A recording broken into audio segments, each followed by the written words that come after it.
Sénat français, le pilotage des dépenses de santé. Liste des propositions. 1.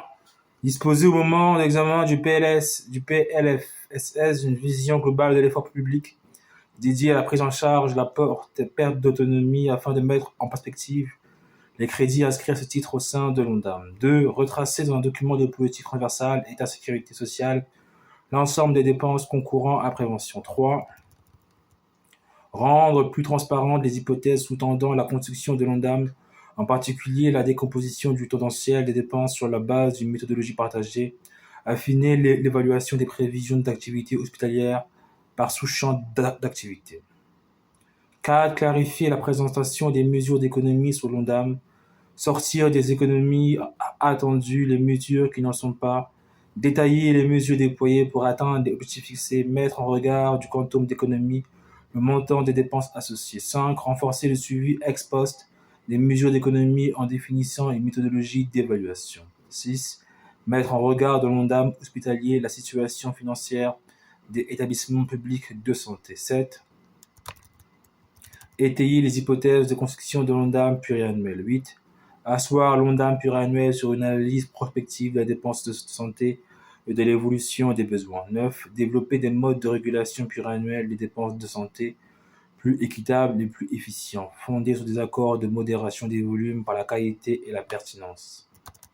10. Mettre en place une construction pluriannuelle de la tarification des établissements de santé. 11. Déconnecter les investissements immobiliers hospitaliers des tarifs. 12. Associer les fédérations hospitalières aux négociations conventionnelles. 13. Retracer de manière consolidée les dépenses de produits de santé dans l'ONDAM. 14. Enrichir l'analyse de l'ONDAM en sous-objectifs par une approche multifocale avec le suivi, le cas échéant, indicatif de quelques agrégats transversaux de dépenses. 15. Introduire le principe d'ORDAM, objectifs régionaux de dépenses d'assurance maladie, indicatifs comme outil de suivi dans le temps et d'aide à la décision dans un objectif de réduction des inégalités territoriales. 16. Augmenter les dotations du fonds d'intervention régional pour étendre les marges de manœuvre des agences régionales de santé dans la conduite de politiques transverses entre les secteurs de l'offre de soins. Confier la présidence du conseil de surveillance des ARS au président de région. Depuis 1996, l'article 34 de la Constitution prévoit que les lois de financement de la sécurité sociale déterminent les conditions générales de son équilibre financier et compte tenu de leur prévision de recettes, fixe ses objectifs de dépenses dans des conditions et sous les réserves prévues par une loi organique. La loi organique du 22 juillet 1996 a créé, en plus de l'objectif de dépenses de chaque branche, l'objectif national de dépenses d'assurance maladie fixé tous les ans pour l'ensemble des régimes obligatoires de base et faisant l'objet d'un vote par le Parlement dans un article distinct du PLFSS. L'ONDAM est le seul objectif de dépenses fixé par la loi de financement et placé ainsi sous le contrôle du Parlement et ne pas correspondre à une branche particulière de la sécurité sociale. Composé à 95% de prestations et regroupe des dépenses de soins ambulatoires ou d'hospitalisation et des dépenses de prestations en espèces qui relèvent pour l'essentiel de la branche maladie, maternité, invalidité, décès et pour partie de la branche AT-MP sans pour autant se recouper entièrement avec les dépenses de chacune de ces branches. Sans que le principe d'un objectif de dépenses de santé soit propre à la France, la raison d'être de l'ONDAM s'explique en grande partie par l'organisation du système de soins en France. En 2009, une note de la Commission des comptes de la Sécurité sociale en donnait l'analyse suivante. Le financement solidaire par l'assurance maladie d'une offre de soins à la fois publique et privée, en grande partie tarifée à la prestation, se double d'une importante liberté d'orientation des patients. Dans ce contexte, l'évolution des dépenses de santé largement tributaire des comportements d'offre et de demande de soins a peu de chances d'être naturellement en adéquation spontanée des ressources. L'existence de l'ONDAM repose sur le postulat que des leviers existent pour atteindre une croissance équilibrée des dépenses. Le périmètre des dépenses inclus dans le champ de l'ONDAM s'inscrit dans cette logique de contrôle et de régulation. L'ONDAM ne constitue pas un plafond limitatif de dépenses au sens des lois de finances. En effet, son dépassement ne fait pas obstacle à ce qu'un soin, une prestation soit remboursée. L'assurance maladie ne suspend pas leur prise en charge une fois le montant de l'objectif atteint. Pour autant, cette politique perd son sens s'il n'est pas respecté dès lors que son vote par le Parlement engage la responsabilité de l'exécutif à s'y conformer. Il en va de la crédibilité de la loi de financement, un temps mise à mal par des évolutions erratiques de l'ONDAM au cours des années 2000. Depuis 2010, à la suite des recommandations formulées par un groupe de travail présidé par Raoul Briette, l'ONDAM s'est progressivement affirmée dans un contexte de contraintes fortes sur les finances sociales et publiques comme un instrument de régulation budgétaire plus fin et se faisant plus crédible de la dépense de santé. L'évolution en parallèle de l'ONDAM votée et de l'ONDAM réalise montre un changement de tendance à compter de 2010 après des périodes de croissance soutenue et de dépassement systématique. Le montant de l'ONDAM réalisé a été depuis cette date conforme ou inférieur à celui de l'ONDAM voté. Comme le notait le Haut Conseil pour l'avenir de l'assurance maladie dans son rapport annuel 2011 consacré à l'ONDAM, celui-ci constitue le montant des dépenses d'assurance maladie remboursées par la collectivité compatible avec le niveau des recettes prévues à un niveau de solde donné. Le bon niveau de l'ONDAM repose ainsi à la fois sur les besoins de financement du système de santé, mais prend aussi en compte les prévisions de recettes, évolution de la masse salariale, recettes nouvelles, et les orientations fixées en termes de rétablissement des soldes de la sécurité sociale, singulièrement de la branche maladie, ainsi que la Commission des affaires sociales le relève de manière récurrente. Le financement par la dette, s'agissant de dépenses courantes, ne peut en effet se justifier. Parallèlement au pilotage plus rigoureux de l'ONDAM, mais également du fait des apports de recettes et d'un dynamisme de la masse salariale, le déficit de l'assurance maladie s'est progressivement réduit, passant de 11,7 milliards d'euros en 2010 à 4,9 milliards d'euros en 2017, puis 0,7 milliards d'euros en 2018, d'après la Commission des comptes de la sécurité sociale. Si l'ONDAM est voté en montant, c'est bien son taux de progression que focalise chaque année les attentions, en moyenne sur la période 2010 à 2018. Celui-ci s'est établi en exécution à 2,28% par an.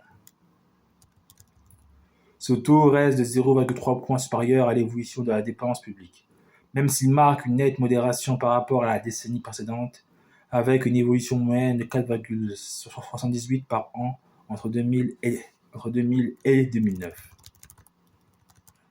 L'ONDAM croît en outre plus vite que le PIB, ce qui corrobore la doctrine économique selon laquelle les dépenses de santé tendent à croître plus rapidement sur le long terme que la richesse nationale.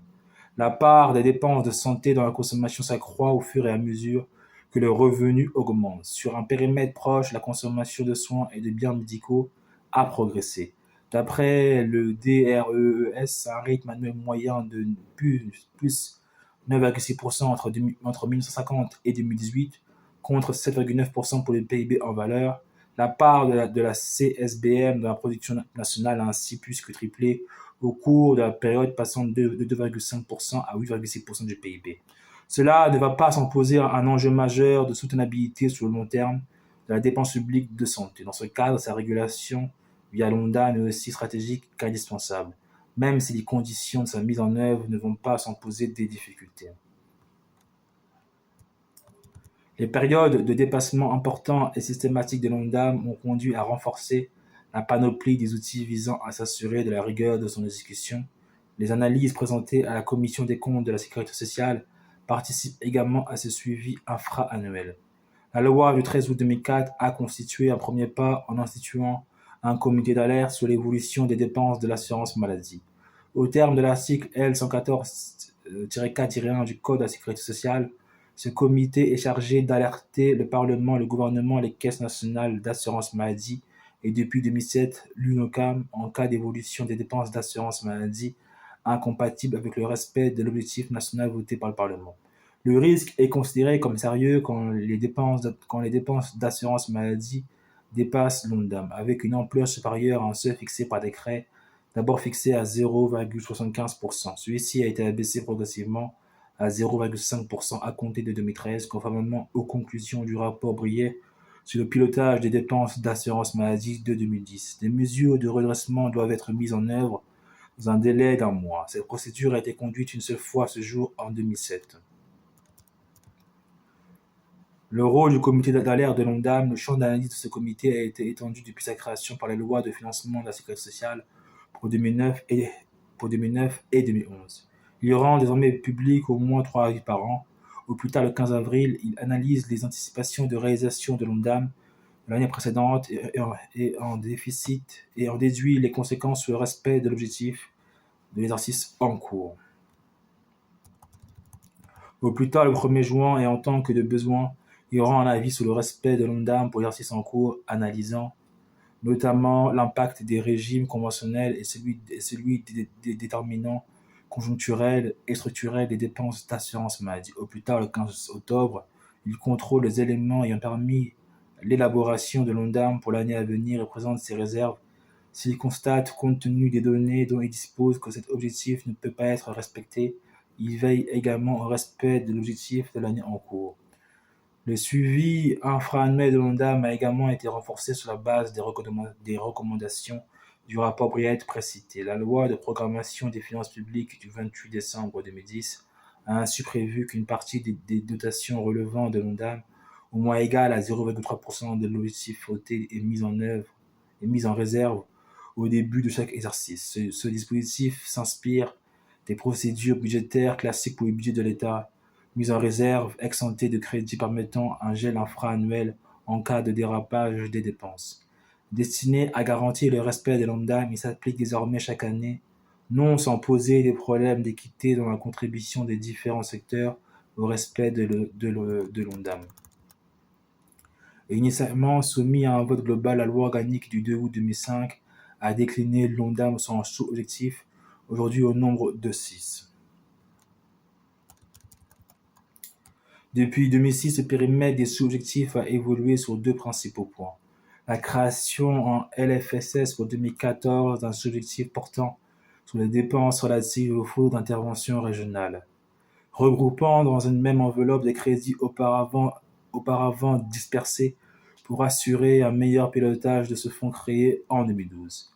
Le regroupement en un seul sous-objectif en LFSS pour 2017 des dépenses relatives aux établissements de santé, auparavant scindées en deux entre les dépenses relatives aux établissements de santé tarifés à l'activité et les 2 autres dépenses relatives aux établissements de santé. Cette fusion, justifiée par la généralisation de la tarification à l'activité, avait été préconisée plus tôt par la Cour des comptes pour des raisons de cohérence et afin de gagner en fongibilité.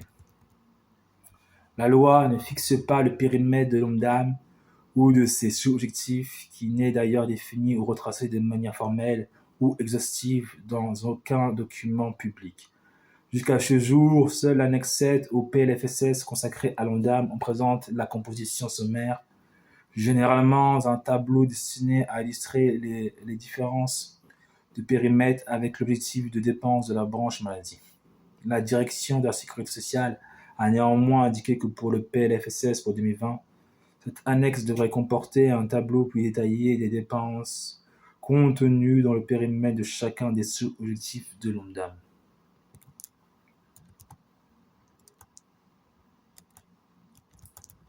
Comme le note la Cour des comptes, 18 milliards d'euros de dépenses de prestations d'assurance maladie, soit environ 9% des dépenses de la branche, sont exclues du périmètre de l'ONDAM en 2017. Les prestations entrant dans le champ de l'ONDAM représentent l'essentiel, 93% des prestations servies par le régime général en 2018.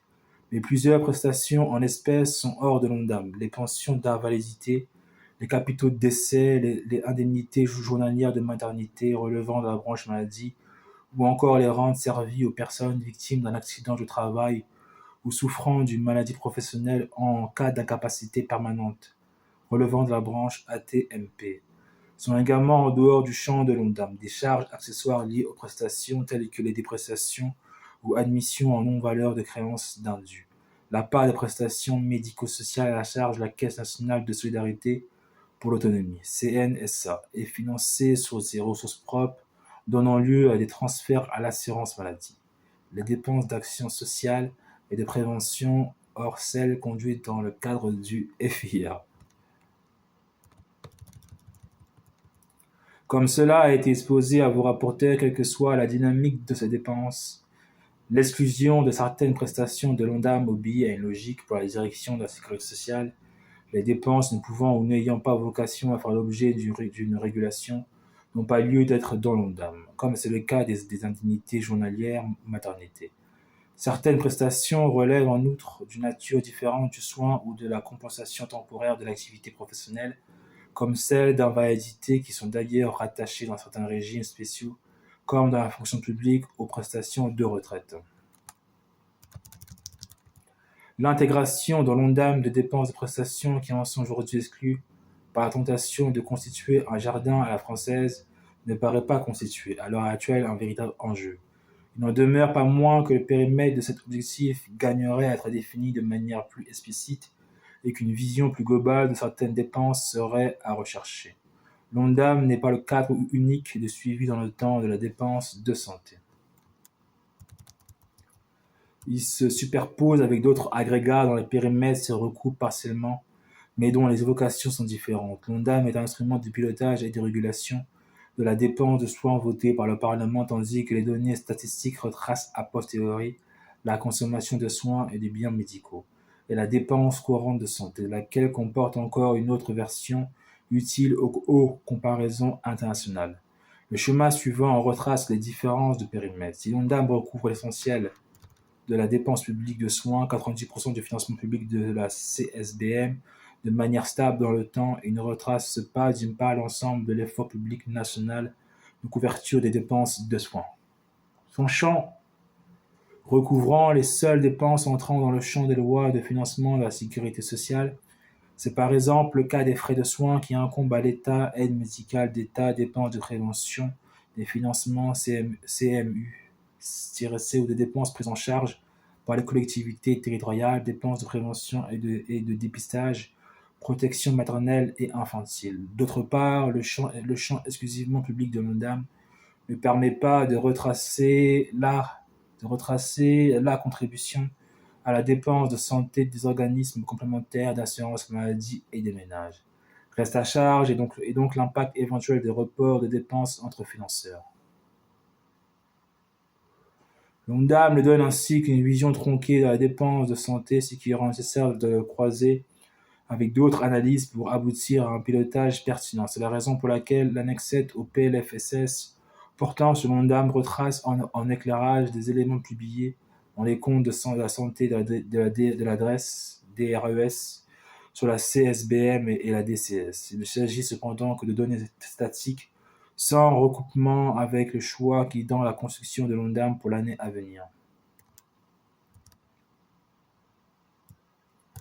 Comme le rappelle chaque année notre collègue Bernard Bonne, rapporteur du PLFSS pour le secteur médico-social, le financement des dépenses de soins des établissements et services médico-sociaux procède de plusieurs sources qui forment l'objectif global de dépenses géré par la Caisse nationale de solidarité pour l'autonomie. Les dépenses inscrites au titre des deux sous-objectifs de l'ONDAM consacrés au secteur médico-social prennent la forme d'une dotation de l'assurance maladie venant abonder l'OGD.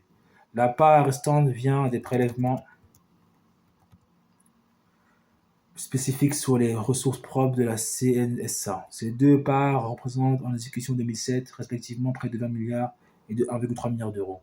L'ONDAM ne permet donc pas d'assurer un pilotage global de ces dépenses, puisqu'il n'en retrace qu'une vision tronquée. Or, comme le souligne la Cour des comptes, ces deux catégories de ressources sont fongibles et l'ensemble des dotations aux établissements médico-sociaux qu'elles financent sont exécutées et comptabilisées par les régimes d'assurance maladie. De plus, les fonds propres de la CNSA sont alimentés par des excédents constitués sur la section consacrée au financement des établissements médico-sociaux principalement financés par l'ONDAM. Ces dotations n'intègrent pas en outre d'autres dépenses de soins liées à la dépense aux soins de longue durée, ainsi que les dépenses des collectivités territoriales. De manière générale, le rapport issu de la concertation Grand Âge et Autonomie piloté par Dominique Libault remis au gouvernement le 28 mars 2019 a ainsi souligné que l'organisation actuelle du débat parlementaire ne permet pas de mettre en avant la contribution publique pour le grand âge et de statuer annuellement sur les priorités, les résultats et les transformations nécessaires de la politique du grand âge. Alors même que ces dépenses sont très dynamiques, il n'existe pas de vision annuelle régulière, intégrée et complète de l'effort public, retraçant l'ensemble des dépenses publiques consacrées à la perte d'autonomie des personnes âgées, État, sécurité sociale, collectivités territoriales. Ce même constat peut être fait sur l'autre versant de la politique de l'autonomie, qu'est la politique du handicap. Sur la base de ces constats, le rapport Libaud propose de consacrer un cinquième risque lié à la perte d'autonomie dans le champ des lois de financement de la sécurité sociale, dans la perspective d'un pilotage financier et renforcé d'un débat démocratique approfondi. Sans remettre en cause les compétences de la CNSA ou celles des conseils départementaux en ce domaine, ni enfreindre leur autonomie, vos rapporteurs estiment à tout le moins nécessaire, compte tenu des enjeux majeurs liés à l'évolution de ces dépenses, de réfléchir à des manières de disposer d'une vision plus globale des dépenses liées à la prise en charge de la dépendance que ne le permet à l'heure actuelle le suivi de l'ONDAM. Si la structure des lois de financement de la sécurité sociale ne leur permet pas de retracer les dépenses de l'État ou des collectivités territoriales, ces éclairages pourraient figurer dans les documents annexes. Proposition 1. Disposer au moment de l'examen du PLFSS d'une vision globale de l'effort public dédié à la prise en charge de la perte d'autonomie afin de mettre en perspective les crédits inscrits à ce titre au sein de l'ONDAM. Un autre pan essentiel de la dépense de santé échappe à un réel pilotage via l'ONDAM. La Cour des comptes a regretté à plusieurs reprises, en particulier dans son rapport de novembre 2007, sur l'avenir de l'assurance maladie, le manque de vision globale des dépenses de prévention. Elle préconisait alors que celles-ci éclatées entre le budget de l'État et l'assurance maladie soient retracées dans un document de politique transversale et fassent l'objet d'un suivi consolidé et d'un bilan annuel. La Cour suggérait en outre que ces dépenses soient spécifiquement incluses dans la construction de l'ONDAM sous la forme d'un sous-objectif et exonérées des mesures de régulation, ce qui se heurterait néanmoins à la difficulté à isoler dans la dépense de soins celles relevant spécifiquement de la prévention. À cet égard, il faut souligner un effort pour compléter en ce sens l'annexe 7 au PLFSS. Celle-ci a été étoffée des travaux pilotés par la DRS consistant à déterminer au sein de la consommation de soins et de biens médicaux les soins relevant de la prévention. Ces travaux ont été publiés en 2018 dans les comptes de la santé en 2017. Il n'en demeure pas moins regrettable de ne pouvoir apprécier le retour sur investissement que représente la dépense de prévention. 2. Proposition 2. Retracer dans un document de politique transversale État sécurité sociale l'ensemble des dépenses concourant à la prévention.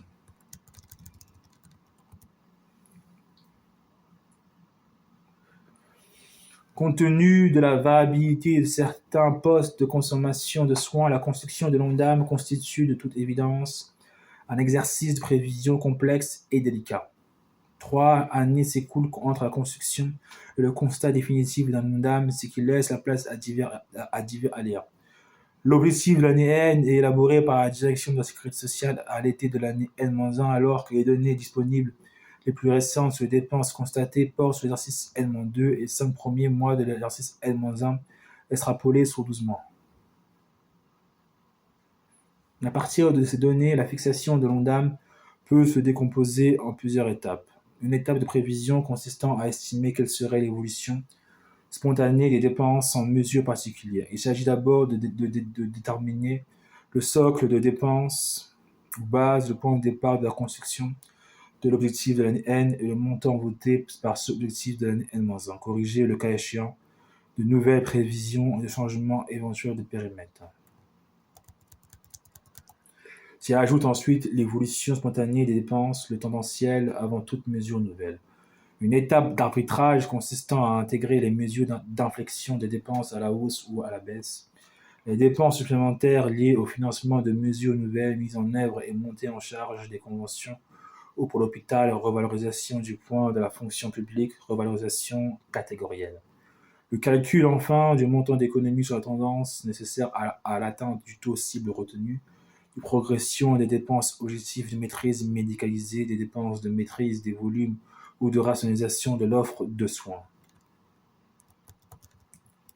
Ces différentes étapes peuvent se résumer dans le schéma suivant. Prévision des dépenses, croissance tendancielle des dépenses, mesures nouvelles, mesures d'économie, ONDAM.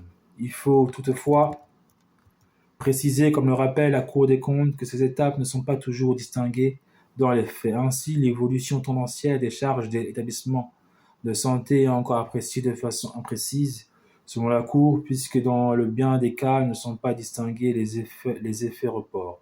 les mesures nouvelles et les évolutions de la structure des dépenses. Quant aux dépenses médico-sociales, aucune méthode de calcul de tendanciel n'est utilisée. Leur taux d'évolution reste estimé par approximation en majorant les dépenses constatées des mesures nouvelles et de l'inflation.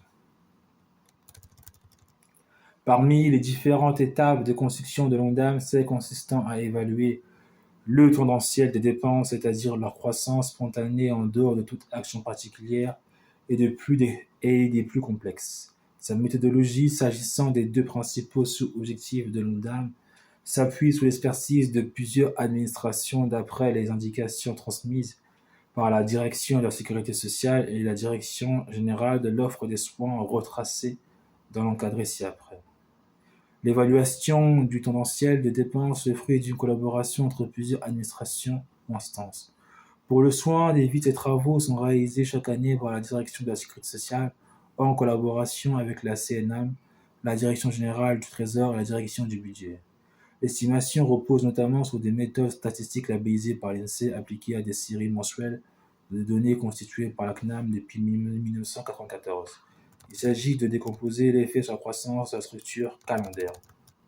Expliciter les hypothèses de croissance des dépenses portées par l'augmentation des patients souffrant d'une affectation de longue durée. Préciser les effets sur le volume de la pénétration des médicaments génériques et de la maîtrise médicalisée. Pour le médicament, un travail de prospective est réalisé pour anticiper les chocs d'innovation pharmaceutique ou les dates d'entrée dans les remboursements et pour les spécialités les plus chères, prévoir la clientèle cible et les prix finaux potentiels. Comme le constate la Cour des comptes, l'évaluation est réalisée en mai de l'année N-1 sur la base de données de soins de janvier N-1 et ne prend donc pas en compte les variations conjoncturelles de l'exercice N-1. Pour les établissements de santé, les travaux sont conduits par la Direction de la sécurité sociale en collaboration avec la Direction générale de l'offre de soins et l'Agence technique de l'information sur l'hospitalisation. Il s'agit de recenser et d'estimer les évolutions de charges ayant vocation à être couvertes par l'assurance maladie qui impacteront ces établissements en fonction notamment d'une projection de l'activité pour l'année à venir. À noter qu'un changement de méthodologie s'est appliqué à compter de l'exercice 2015 dans l'évaluation de l'impact de la hausse d'activité sur les charges variables des établissements.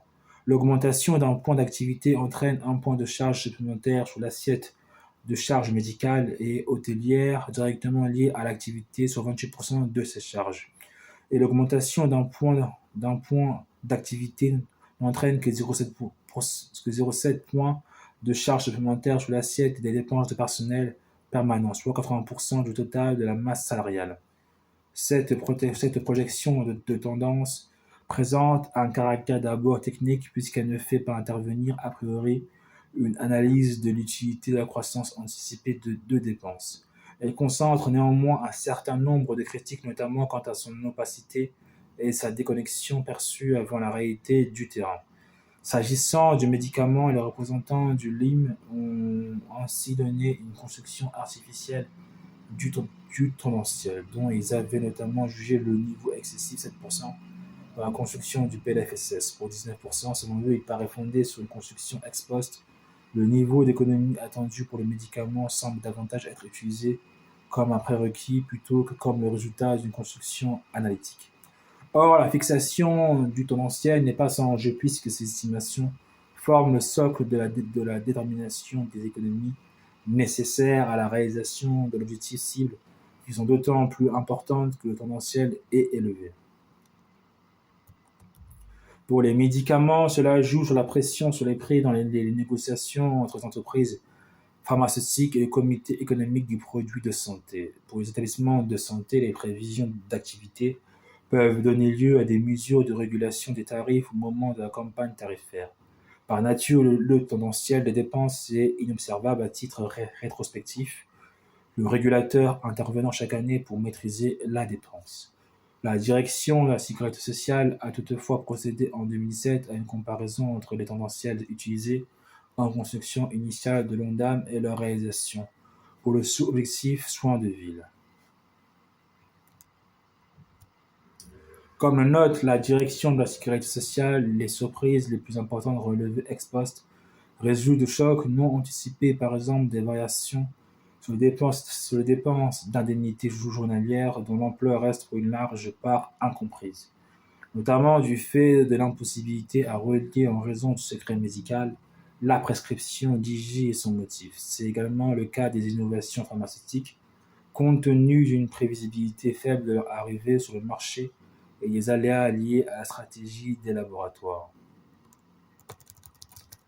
À cet égard, il faut d'ailleurs souligner que l'évaluation des dépenses de médicaments est réduite du fait du système de remise fixé par convention entre le CEPS et les laboratoires pharmaceutiques. Une partie de ces remises peut concerner rétroactivement des exercices passés. Par exemple, pour les produits qui étaient sous autorisation temporaire d'utilisation jusqu'à présent, les remises payées au titre des exercices antérieurs sont rattachées aux ONDAM correspondants, ce qui manque de lisibilité. Pour l'hôpital, la Direction générale de l'offre de soins a par ailleurs transmis à vos rapporteurs une analyse comparée entre les volumes d'activités retenus en construction de l'ONDAM pour la campagne tarifaire et ceux constatés in fine. Sans nier la complexité de l'exercice et la rigueur des analyses sur lesquelles reposent les évaluations auxquelles procèdent les administrations concernées, vos rapporteurs constatent que les informations contenues en annexe au PLFSS demeurent relativement sommaires sur la méthode de construction du tendanciel et les hypothèses la sous-tendant. Sur la base de ces mêmes constats, la Commission des affaires sociales avait adopté un amendement dans le cadre du projet de loi de programmation des finances publiques pour demander au gouvernement de préciser la méthodologie de construction pour cette évolution tendancielle. Le rapporteur général, notre collègue Jean-Marie Vanlerenberghe, l'avait retiré en séance publique au profit d'un engagement du ministre en charge des comptes publics, Gérald Darmanin, à donner au Parlement les informations nécessaires lors de l'examen du projet de loi de financement de la sécurité sociale, ce qui n'a pas jusqu'alors été suivi d'effet. Il serait par ailleurs opportun de fonder cette évaluation sur une méthodologie partagée avec les acteurs, notamment en ce qui concerne le poste médicament et le secteur hospitalier. Dans ce dernier cas, la méthodologie ne repose pas sur une analyse suffisamment fine des tendances de fond de l'activité hospitalière dans ses différentes composantes. Rendre plus transparentes les hypothèses sous-tendant la construction de l'ONDAM, en particulier la décomposition du tendanciel des dépenses sur la base d'une méthodologie partagée avec l'ensemble des acteurs, affiner l'évaluation des prévisions d'activité hospitalière par sous-champ d'activité, les mesures d'économie à réaliser pour contenir la progression des dépenses compte tenu de leur croissance tendancielle dans le taux cible de l'ONDAM voté sont retracés chaque année en annexe 7 au PLFSS. Cette phase permet d'identifier les marges d'efficience et les priorités des actions de maîtrise de la dépense de santé. Comme le relevait le HCAMCAM dans son rapport annuel 2011 précité, bien conduite et bien explicitée, cette phase de recherche et d'évaluation des futures économies sur la tendance peut être un moment décisif et illustratif des choix de priorités collectifs et des recherches d'optimisation de la dépense de santé. Ces mesures d'économie représentent chaque année des montants conséquents. Schématiquement, leur volume est équivalent à celui des dépenses supplémentaires résultant de la progression de l'ONDAM.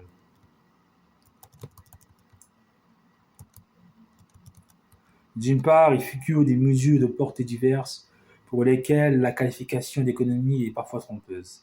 C'est notamment le cas quand il s'agit de mesures de recettes ou consistant à reporter des dépenses sous d'autres financeurs, par exemple pour 2018 le relèvement du forfait journalier hospitalier à la charge des organismes complémentaires d'assurance maladie, pour 2019 le relèvement de la participation des OCAM au financement de la convention médicale ou encore la réduction de la contribution au financement des établissements médico-sociaux en raison d'un prélèvement sur les réserves de la CNSA ou de mesures consistant en des contractions de dépenses, mais également de recettes, par exemple la modification du taux de cotisation des professionnels de santé comptabilisé comme une mesure d'économie en 2016, 2017 et 2018. D'autre part, la documentation ex-ante et surtout ex-post de ces mesures demeure très partielle.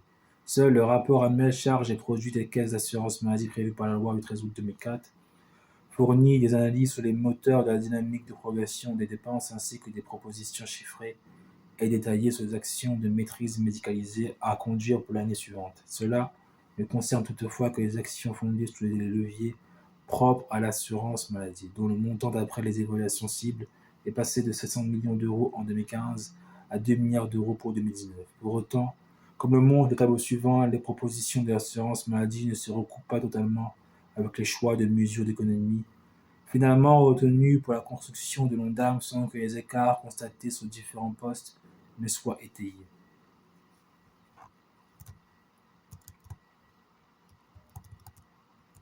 De même, seules les actions relevant de la maîtrise médicalisée sont chiffrées ex post en comparant l'objectif par poste à son taux de réalisation.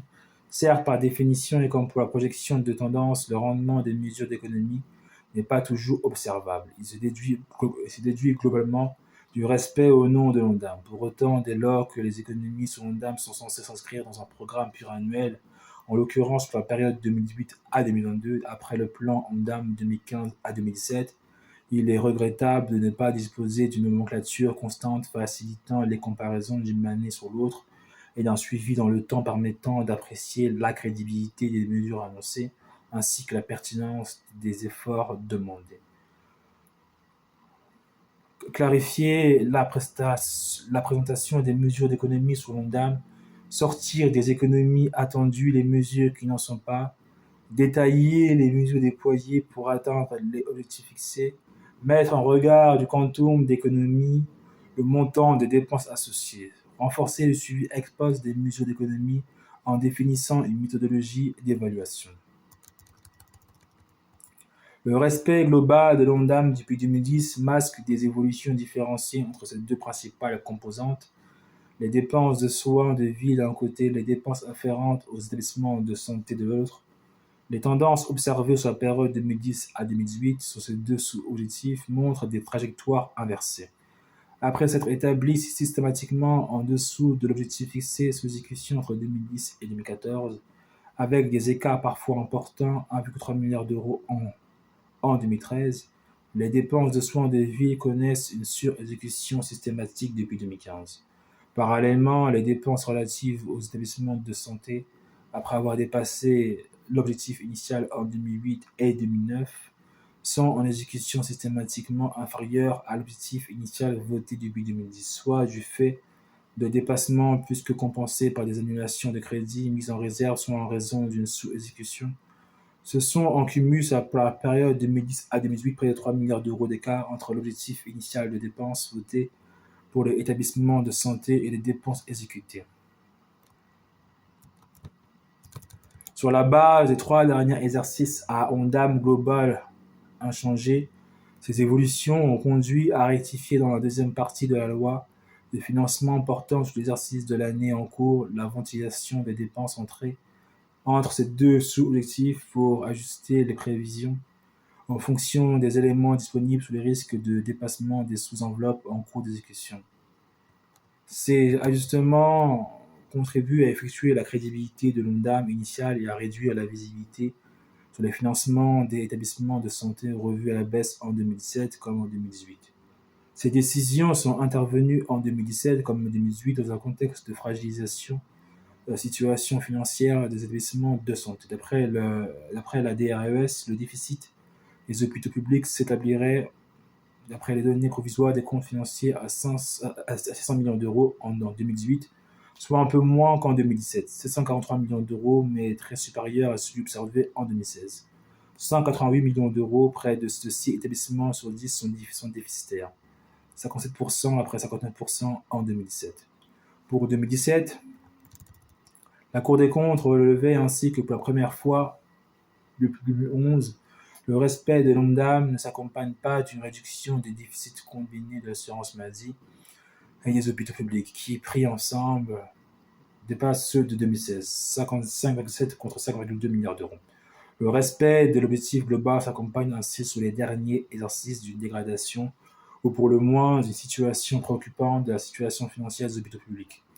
Dans ce contexte, vos rapporteurs réitèrent une demande formulée chaque année lors de l'examen du PLFSS qui rejoint une préconisation de la Cour des comptes disposée dans l'annexe sur l'ONDAM d'une vision consolidée de la situation financière du système de santé avec les montants du déficit et de la dette hospitalière.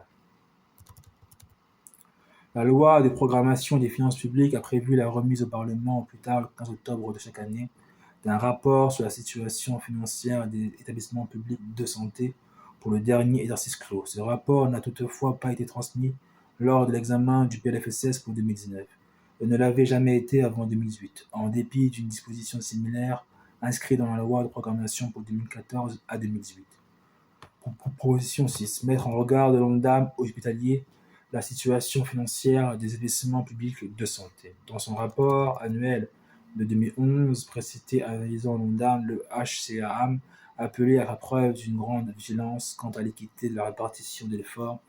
Dans la tenue de l'objectif de dépense, la tenue de l'ONDAM ne doit pas conduire à faire peser des présences déséquilibrées sur les différents secteurs par le seul effet mécanique de l'efficacité plus immédiate de certains outils.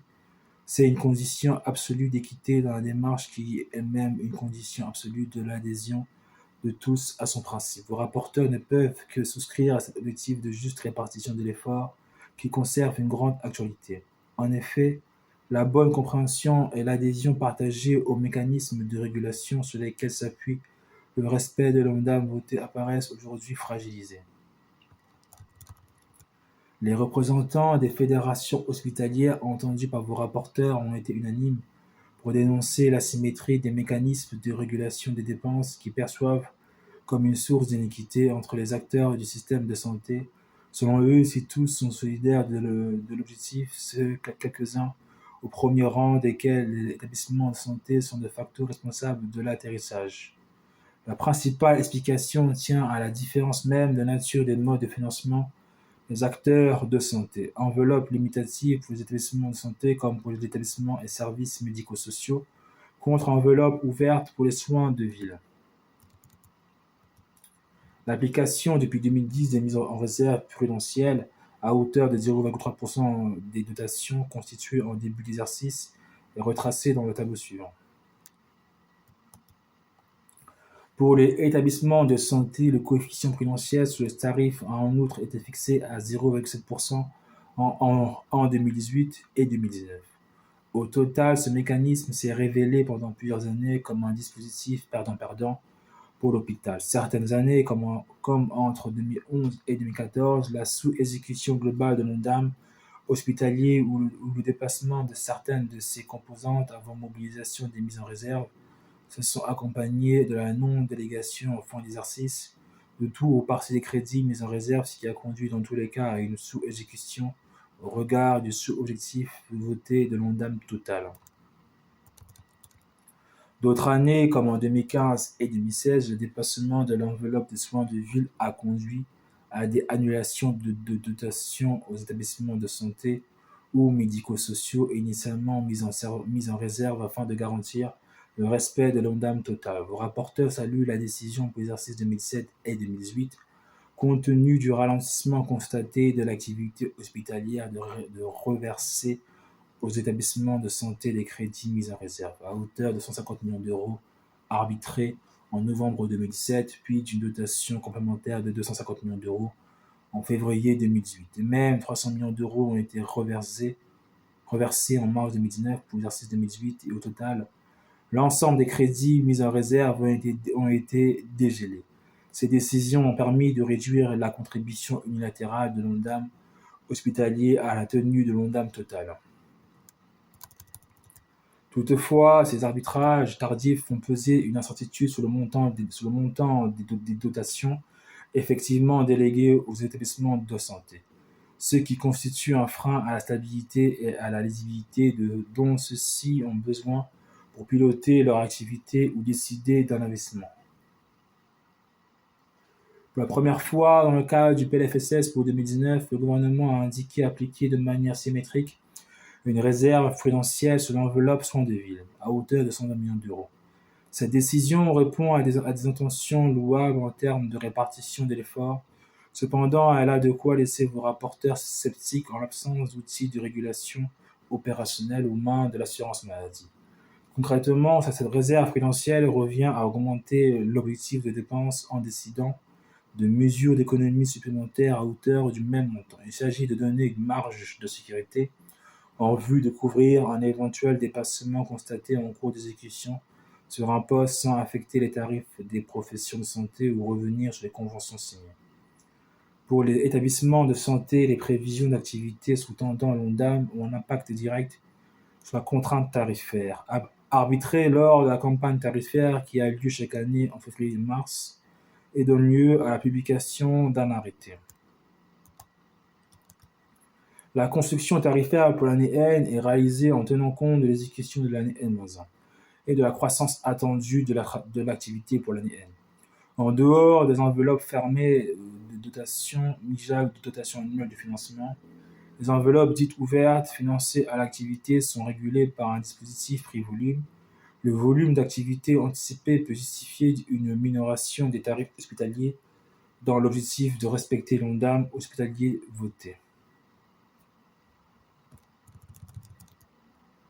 En 2019, la première fois depuis 10 ans, les tarifs hospitaliers marquent une progression, c'est un signal positif, même si cette hausse est limitée à plus 0,2% pour l'activité de médecine, chirurgie et obstétrique. La maîtrise des dépenses de produits de santé, plus spécifiquement celle des médicaments, a apporté en outre une contribution importante à l'exercice de régulation. Plusieurs mécanismes contribuent à cette régulation, en plus de la régulation par le prix, qui repose sur l'action du Comité économique des produits de santé et des conventions qui passent avec les entreprises pharmaceutiques. Le secteur du médicament fait l'objet de mécanismes de régulation spécifiques via les clauses de sauvegarde, qui ont été l'objet de nombreuses refontes au cours des dernières années. La dernière en date étant intervenue dans la loi de financement de la sécurité sociale pour 2019. Ces clauses se déclenchent par une contribution à la charge des entreprises exploitant des spécialités pharmaceutiques remboursables lorsque le chiffre d'affaires du médicament auparavant sa croissance atteint un niveau incompatible avec les objectifs de remboursement prévus dans le cadre de l'ONDAM. Ce dispositif conjugué ont produit une certaine efficacité. Comme le montre une étude publiée dans le compte de la sécurité sociale en juin 2018, les dépenses de médicaments relevant de l'enveloppe soins de ville ont évolué entre 2010 et 2017 de 1,6%, quand les dépenses totales du sous-objectif augmentaient de 16%. Elles sont ainsi restées quasiment stables sur la période, passant de 22 à 22,51 milliards d'euros. Seule l'année 2014, avec l'arrivée des traitements innovants contre l'hépatite C, a constitué une exception à cette relative atonie, avec une croissance des remboursements de médicaments portés à 5,4% contre 0,3% en moyenne entre 2010 et 2013. En même temps, les dépenses de dispositifs médicaux comme celles liées aux honoraires paramédicaux ont augmenté de près de 40%. Des tombées de brevets, le soutien au développement des médicaments génériques ont contribué à réduire la dépense de médicaments impactée par 7,3 milliards d'économies sur la période 2010 à 2017. Le graphe suivant montre ainsi la part prépondérante du poste produit de santé, au sein duquel le médicament est le principal contributeur. Dans les baisses de prix constatées par la Poste de l'ONDAM soins des villes entre 2010 et 2017. Concernant les autres secteurs de soins de ville, il n'existe pas de levier direct de maîtrise de la dépense en cours d'exercice. Les accords de modération dans le secteur de la biologie médicale signés en 2013 avec syndicats de professionnels sont toutefois une exception. Le protocole pluriannuel fixe le taux d'évolution des dépenses à 0,5% par an et définit les processus permettant de rester dans cette limite, par le biais notamment d'ajustements prix-volume, baisse tarifaire. La renégociation de cet accord à compter de 2020 fait néanmoins l'objet de tensions avec les représentants de la profession en raison des importantes baisses tarifaires imposées au secteur par l'assurance maladie. De nombreuses mesures de régulation de la dépense plus indirecte existent, pour autant celles-ci sont développées chaque année dans le rapport charges et produits de l'assurance maladie. Il s'agit notamment de renforcer l'efficience des prescriptions et des prises en charge, par exemple à travers de nouveaux modes de rémunération comme la ROSI ou des dispositifs d'intéressement, de développer des alternatives à l'hospitalisation de mettre en place des actions de maîtrise des prescriptions dans le cadre de mise sous objectifs concernant notamment les arrêts de travail ou de la mise sous accord préalable. La régulation va exercer en outre à titre principal via les conventions tarifaires avec de fait un impact direct sur le revenu des professionnels de santé.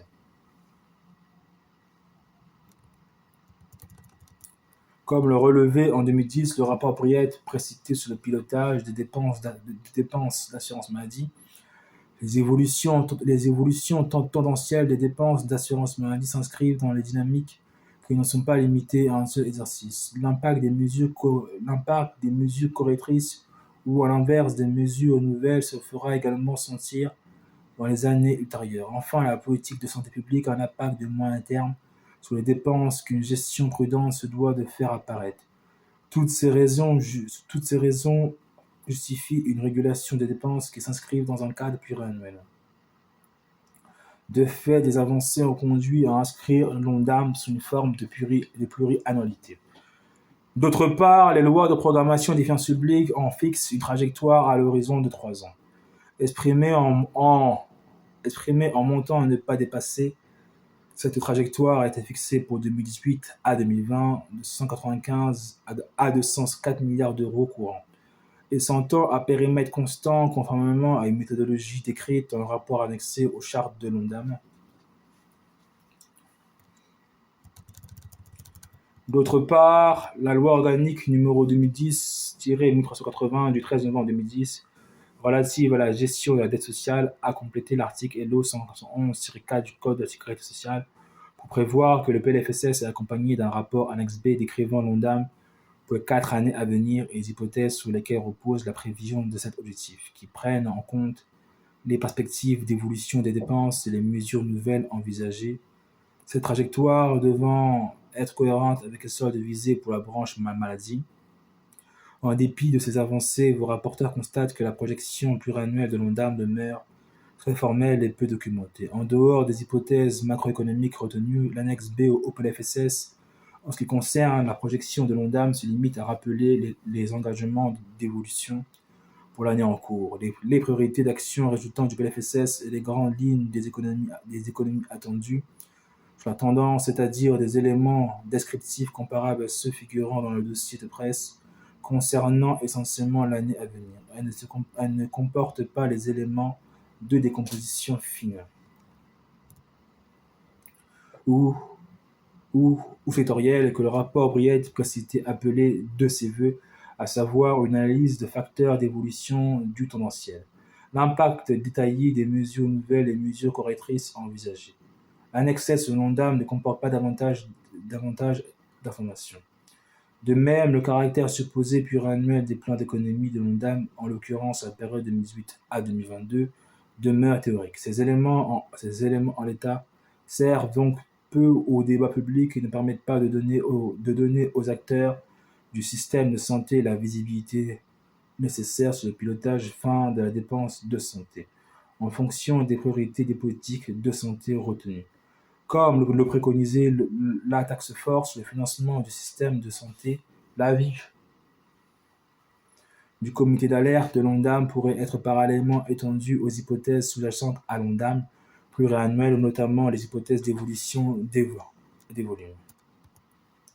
Comme le préconisait la task force sur le financement du système de santé, l'avis du comité d'alerte de l'ONDAM pourrait être parallèlement étendu aux hypothèses sous-jacentes à l'ONDAM pluriannuelle, notamment les hypothèses d'évolution des volumes. De manière plus générale, il manque aujourd'hui une analyse plus prospective de la dépense de santé et des grandes tendances de son évolution qui permettent de déterminer collectivement les dépenses à prendre en charge dans un cadre solidaire. Proposition 7. Étayer les hypothèses de construction de l'ONDAM pluriannuel. Proposition 8. Asseoir l'ONDAM pluriannuel sur une analyse prospective de la dépense de santé et de l'évolution des besoins. Dans son récent rapport sur le financement du système de santé, la task force pilotée par Jean-Marc Aubert a établi le constat suivant. Le mode de régulation actuel permet de garantir le respect annuel de l'objectif national des dépenses d'assurance maladie. Depuis 2010, notamment par le biais de mise en réserve national, mais ne permet pas d'agir sur les déterminants de l'accroissement des volumes. De surcroît, le manque de visibilité pluriannuelle nuit au pilotage de l'activité par les professionnels. Vos rapporteurs partagent ces constats et souscrivent aux orientations formulées, consistant à donner une visibilité pluriannuelle aux acteurs sur l'évolution des financements afin que ces derniers puissent adapter leur organisation, leurs procédures ou leur activité. Cette évolution paraît aujourd'hui indispensable, même si elle ne va pas sans se poser des difficultés pour parvenir dans ce cadre à un équilibre satisfaisant entre pluriannualité et effectivité. La contrainte financière de nature à conserver la crédibilité de l'ONDAM comme outil de régulation. Le rapporteur mesure les attentes fortes des acteurs pour privilégier des modes de régulation axés sur la qualité et la pertinence des soins qui s'inscrivent forcément dans la durée plutôt que sur la seule logique du rabot via l'action sur les tarifs. Cette évolution apparaît indispensable pour améliorer la compréhension des mécanismes de régulation et leur lisibilité par les acteurs, tout en les responsabilisant dans l'atteinte des engagements fixés. À cet égard, il réitère les préconisations formulées par le rapporteur général dans un rapport de la MEX sur la pertinence des soins. Le secteur de la radiologie a ouvert la voie en ce sens. Le protocole d'accord signé en avril 2018 fait reposer la recherche d'économie pour moitié sur des mesures de pertinence. Au-delà des seules mesures tarifaires, le dépassement d'un poste de dépense qui ne serait pas justifié par des déterminants de santé pourrait dans ce cadre donner lieu à un mécanisme de lissage dans le temps. Proposition 9. Développer des modes de régulation pluriannuelle des dépenses de santé plus équitables et plus efficients, fondés sur des accords de modération des volumes par la qualité et la pertinence.